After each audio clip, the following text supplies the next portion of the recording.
Ah, good mornings. Good morning, YouTubers.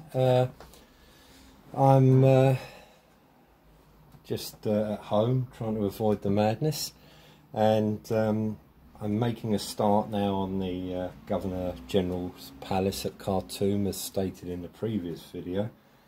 I've got all my bits of balsa wood and my Gorilla Glue and what have you.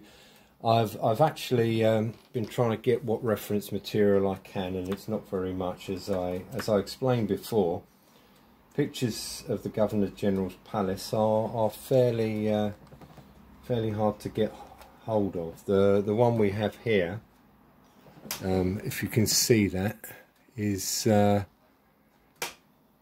recreation of the Governor's Palace, restored or rebuilt, because when the British finally got to Khartoum in 1898-99, it had been razed to the ground. There was a ceremony for General Gordon, and it was on the area supposedly of the staircase where he'd actually been killed, and there wasn't very much left of it. This photograph actually states that he used to walk up and down this palace roof here with his telescope, looking for the British to arrive, which they obviously didn't do until 2 days after he was killed. But it's not that actual rooftop, because that was, as I say, it was down to about the first floor in terms of like rubble. So although it's, I believe, very similar, it's a little bit more ornate than the actual Governor General's Palace. In this book, the very good Blood on the Nile, which I would recommend if you've got any interest in the period at all. The pictures are alone marvellous. Right. There's a completely sort of inaccurate, really, in terms of history, but very, very wonderful picture of what's purporting to be General Gordon's palace. That's all very nice, but it was, you know, it was nothing like that really. Although the buildings themselves are wonderful. The closest we can really get in terms of this is Go Strong into the Desert. This is my favourite guide of the period. Is a fairly small picture of the Governor General's Palace, showing Gordon's palace there with two jutting out wings. The Nile to the front of the palace. The front of the palace was basically very plain with windows, and the section which in the film in the film Khartoum, you see the dervishes on the day of the attack break through the garden, and a lot of the detail is obscured by these European-looking trees. I've purchased some palm trees, but there was an awful lot of what appears to my untrained eye to be European trees. They burst through, and Gordon was killed on a stairway at the back. I've not been able to get, apart from the very famous picture of Gordon being killed on the palace steps. I've not been able to get anything really close up of where he was actually killed, a sort of geographical position, if you like, on the building. So this very close up picture is all you've got. It's good for sort of small detail, but it suggests a sort of a gallery, much like in the film where Charlton Heston was standing at very identical to that, really. But where it's positioned precisely is somewhat of a mystery. The other book is the Mardis War source book, which actually goes so far as to show the again a very a fairly sort of nondescript drawing there of the front of the palace as of 1884-85, and that's clearly very plain. It's just got windows, and then a few yards in front you've got the Nile. The model is one currently in the museum at Khartoum, and it shows a back view, ideally, but unfortunately a back view of the a back view of the palace in the 1920s, after it was restored in 1900. So not a great deal of use on that one. And finally, the book that I have has got of the last days of General Gordon, has got a very again very indistinct picture of Gordon's palace. This is if anything even more difficult to understand than the one before. The Governor General's palace is there with the two. I think this is probably the same drawing that I initially showed you, with the trees obscuring the detail, but a central corridor adjoined by two wings which abut it and stick out slightly. Now, what I've got is I've managed to put this together after a couple of days. I'm just putting some strengthening struts into it, but this is what I've come up with. Essentially a long corridor with two boxes on the end of it. I've reckoned that this is roughly okay in terms of scale. I've got my my General Gordon figure here, and I'm using him to scale, and that seems about right. I've got all my windows from Railway Accessories, and I've knocked this up since last night. It's a basic box structures, but if I can get the basic sort of carcass done at this point, that will give me a chance to be a little bit more precise later on when I start putting on windows. And I'm going to put on plastic card to save the problems with painting on wood. I've cut these little scraps now. I've got kind of dressmaker's pins, and I've cut these little scraps to essentially stiffen the building. The trouble with this Gorilla Glue, it takes about well, half an hour to dry properly. Sorry, half an hour to dry temporarily, during which time it can still be moved, and after that it's something like 24 hours to thoroughly harden. So I've gone for some of the old style balsa wood hobby cement, and I seem to remember that as being something that hardens, you know, dries a lot quicker. So as I say, I'm going for these you know, like supporting struts, and then I'll put a roof on, and then I will put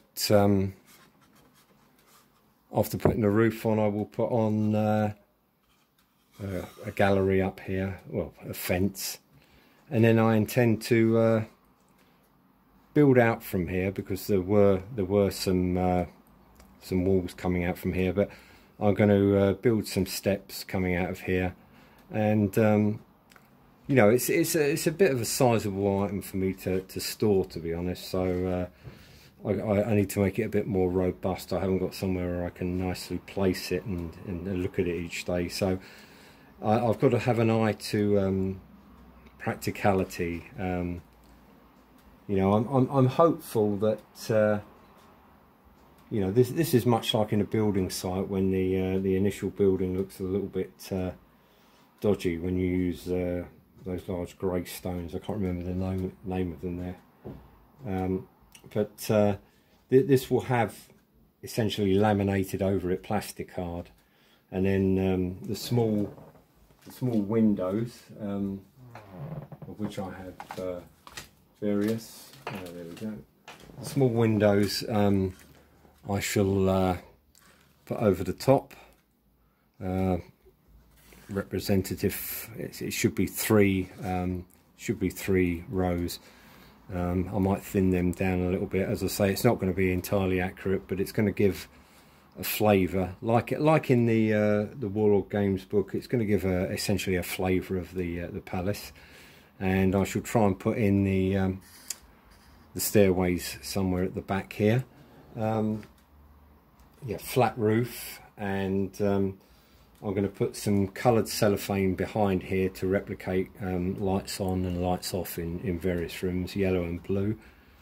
I've got a new number of, I've got about a dozen or so European style trees, which I've not made up my mind whether I should, I don't know what you think, whether I should put it all on one central big kind of, you know, stand, or else have the parts entirely removable, you know, have a wall here that could be taken away, and trees that can just be dotted around.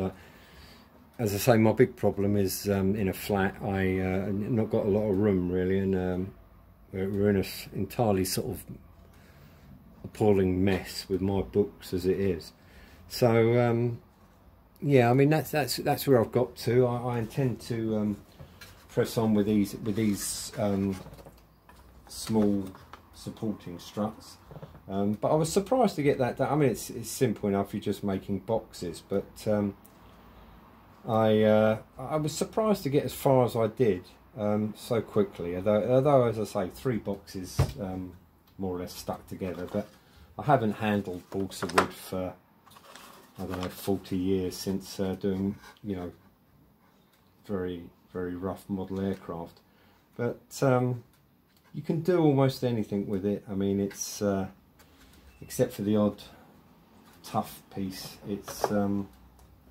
it's very easy to I don't know, it's picking up General Gordon. He's going to come in useful anyway as a piece for giving me the correct scale. Yeah, I'm just taking it easy. I shall do what I can. I shall update you in terms of how I'm getting along with it. But I was glad to get this part. This is the bit that I feared most, because I wasn't entirely sure what I was doing. As I say, sorry, I'll have to stop saying as I say, but it was concerning me greatly that I was, you know, it was taking on too much really. I'm not greatly skilled at these things.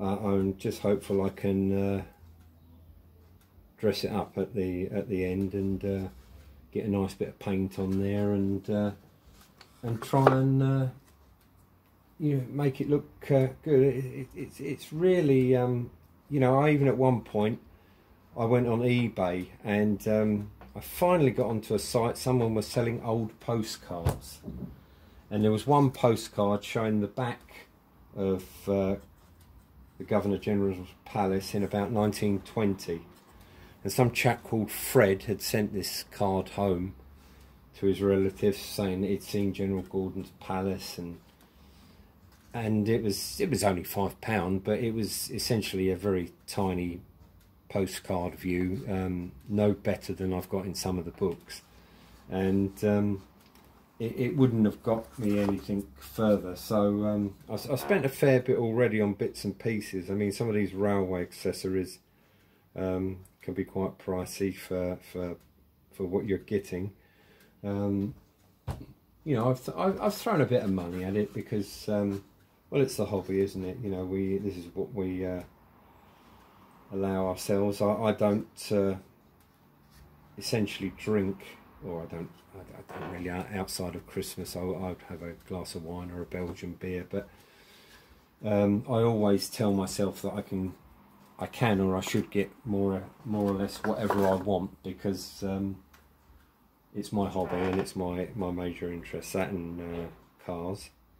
And you know, I won't be buying too many of those, but with the hobby, yeah, I'm always picking up books. I mean, I'm buying books for the sake of it. I've got to the stage now where I actually go on to Amazon, for example, and I'm thinking, what can I buy? you know, I started off looking for particular things, particular books, and now I've just got to the point of what can I buy. I don't know what to buy next. I've got everything virtually that I want. I mean, I don't want to sound arrogant or anything like that, but I have picked up everything that I could possibly want. The other day I got a book, it's outside our hobby scope, I know, but there was a film some years ago, Night of the Demon, with Dana Andrews. It involved a cult of devil worship. It was witchcraft and all of this, and it was basically the chap in